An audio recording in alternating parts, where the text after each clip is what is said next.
Salut, laisse-moi me présenter. Je m'appelle Iris, la drama queen de ma propre vie. Je suis trop émotive depuis aussi longtemps que je me souvienne. Quand j'avais 6 ans, j'ai pleuré parce que les dinosaures ont disparu dans un film. Ouais, imagine ça. Une fois, je suis allée dans un café avec mes parents et le serveur m'a dit que ma glace préférée était en rupture de stock. C'était fini. Les larmes coulaient sur mon visage. D'autres enfants dans ma situation auraient dit « Pas grave, je prendrai une glace à la vanille alors. » Mais moi, comment survivons-nous dans un monde aussi cruel? Devine comment mes parents réagissaient. Ils ne réagissaient pas du tout. Mon père est développeur de logiciels et il était toujours collé à son ordi portable. Ma mère est flic. C'est essentiellement un robot à talons. À chaque fois que je pleurais quand j'étais petite, elle m'ignorait. Pas de câlin, pas de mots réconfortants. À la toute limite, je pouvais avoir un petit sourire. Quand j'ai eu 14 ans, maman a atteint un tout autre niveau. Elle a commencé à sourire à chaque fois que je pleurais. Sérieusement, on aurait dit que c'était un passe-temps pour elle. Et moi, je pleurais beaucoup. Je me suis réveillée un jour avec un énorme bouton sur le front. Sérieusement, on aurait dit une pancarte disant « Bienvenue dans le cauchemar de l'adolescence ». C'est un désastre. On pourrait faire peur aux petits-enfants avec mon bouton.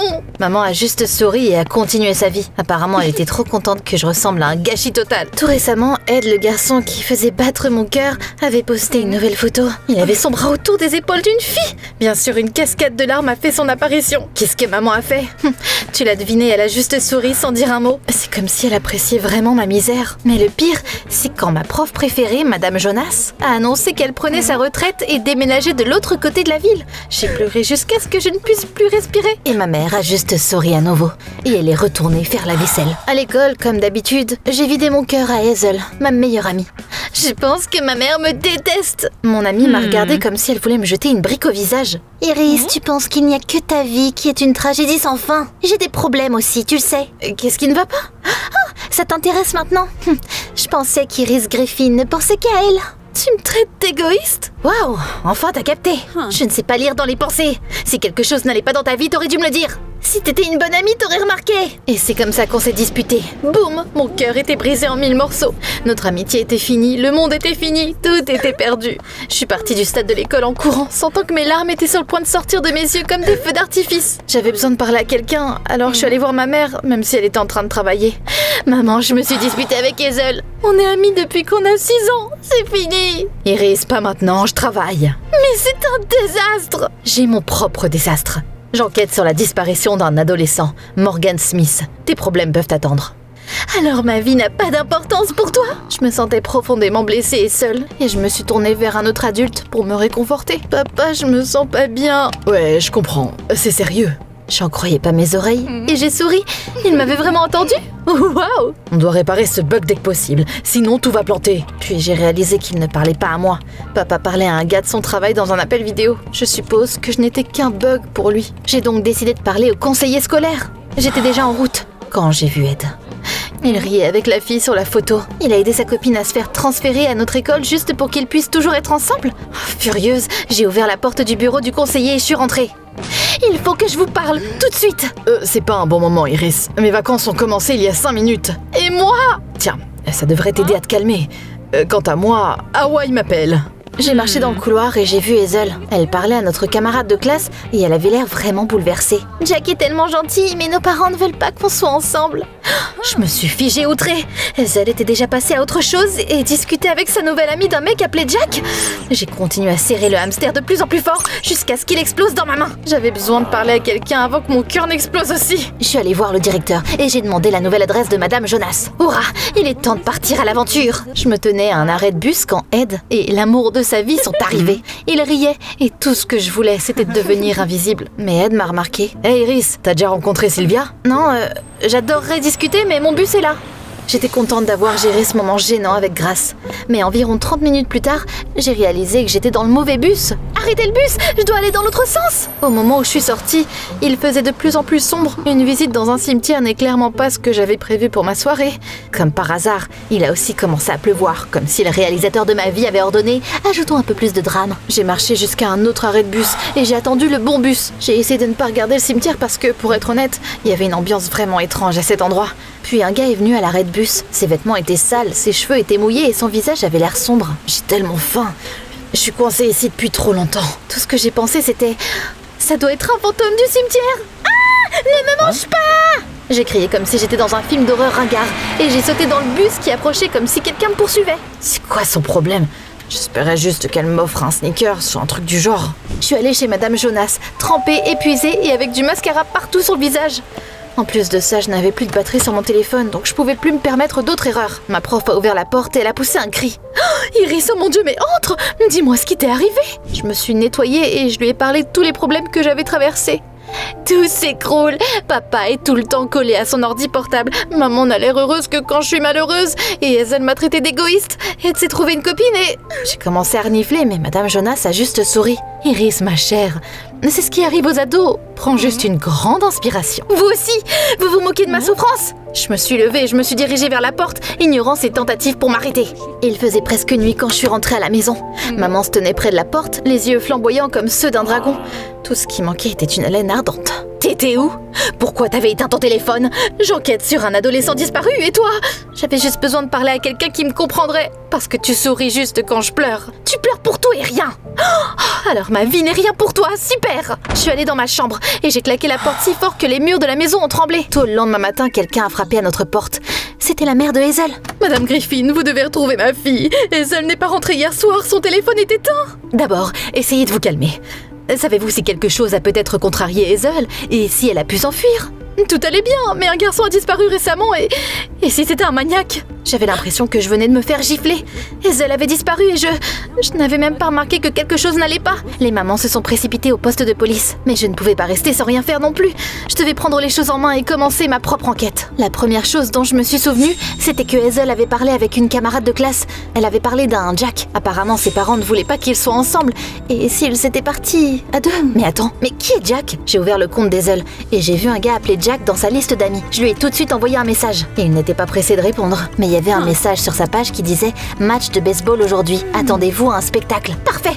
C'était mon premier indice. J'ai séché les cours et je me suis dirigée tout droit vers le match. J'ai repéré Jack et j'ai couru sur le terrain en plein milieu du match. La foule a éclaté de rire. Le coach m'a crié dessus et je savais déjà que je serais le sujet de conversation de la ville. Où est Hazel? Qui? Ne fais pas l'idiot, d'accord? Elle est dans ta liste d'amis. Oh, c'est Hazel. On s'est ajouté après le camp. Je l'ai pas revue depuis. Après ça, le coach m'a attrapé par le coude et m'a traîné hors du terrain. Eh bien, c'était une impasse. Oh, pas grave, ça arrive. J'avais vu ça plein de fois dans les séries policières. J'ai fait le tour de l'école pour demander à tout le monde s'ils savaient qui était Jack. J'ai même approché Ed. Non, je n'ai jamais entendu parler de lui. Il s'est passé quoi? Et elle a disparu. Ce gars pourrait être impliqué d'une manière ou d'une autre. Oh mince! Je vais demander à ma cousine. Sylvia, t'as déjà entendu parler d'un type qui s'appelle Jack? Je suis nouvelle ici, je n'ai pas encore rencontré tout le monde. Attends, ta cousine? Ouais, sa famille vient de déménager ici. C'est pour ça que je lui ai fait visiter. Je n'ai pas pu m'empêcher de sourire. Juste une cousine. J'avais déjà fait tout un mélodrame dans ma tête, mais c'était tellement plus simple. D'ailleurs, on va au festival de la ville ce week-end. Tu veux venir avec nous? J'étais sur le point de crier oui! Mais j'ai vu la fille à qui Hazel avait parlé de Jack et j'ai couru tout droit vers elle. Tu sais où Hazel aurait pu s'enfuir? Et qui est Jack? Je n'ai pas compris grand-chose à ce qu'elle racontait. Hazel a dit que deux familles avaient abandonné Jack et qu'il était trop agressif, qu'il a même déchiré son jean, mais elle l'aime encore. Elle a aussi mentionné quelque chose à propos d'un métro. Mais oui, ce vieux wagon de métro désaffecté dans le terrain vague. On allait souvent jouer là-bas quand on était petite. J'ai fait irruption au poste de police. Ils étaient tous à fond sur le cas d'Hazel. C'était une vraie opération de police. Maman, il faut qu'on parle, c'est urgent. Iris, pas maintenant. Je n'ai pas le temps pour tes bêtises. Oh vraiment? Elle pensait toujours que je disais des bêtises. J'ai décidé de trouver Hazel toute seule, juste pour contrarier maman. J'ai sauté sur mon vélo et je me suis précipitée vers le terrain vague. Mon cœur battait la chamade. Dans ma tête, je me faisais plein de scénarios inquiétants. Et si Jack était vraiment dangereux? Et si Hazel avait des ennuis? Le wagon était aussi rouillé qu'une boîte de conserve après une guerre nucléaire. J'ai ouvert la porte et je suis rentrée en trombe. Iris, mais qu'est-ce que tu fais ici? Je suis venue te sauver. Jack t'a fait du mal? Eh bien, il m'a griffé le bras. À part ça, je vais bien. Quoi? Il est où? Là-bas, en train de faire sa sieste après manger. Je me suis retournée et il y avait un chaton minuscule enroulé en boule sur un vieux siège. Attends, c'est lui, Jack? Ouais, personne ne veut de lui. Je voulais juste lui donner une maison. Mes parents ont dit que je devais le laisser dans un refuge. Je l'aime. C'est pour ça qu'on s'est enfuis ensemble. Je me suis figée. Puis, j'ai eu un énorme sourire sur mon visage. Mon ami avait l'air offensé. Qu'est-ce qu'il y a de si drôle? C'est juste que tu me ressembles tellement. On en fait tout un plat pour la moindre petite chose. Maintenant, je pense que je comprends pourquoi maman sourit quand je pleure. On est toutes les deux restées sans rien dire. Le chaton s'est réveillé, puis il s'est étiré paresseusement, l'air complètement détendu. Attrape Jack et rentrons à la maison. Pas question, je n'y retournerai pas. Juste pour contrarier mes parents. Tout le monde pense que t'as été kidnappée par un maniaque. Ça n'a même pas traversé l'esprit de ta mère que tu puisses t'enfuir pour quelque chose d'aussi stupide. Jack n'est pas stupide. Je sais, mais les adultes ne voient pas nos drames d'adolescentes comme des tragédies. À l'heure actuelle, tous les officiers de la ville sont en état d'alerte. Crois-moi, il vaut mieux y retourner.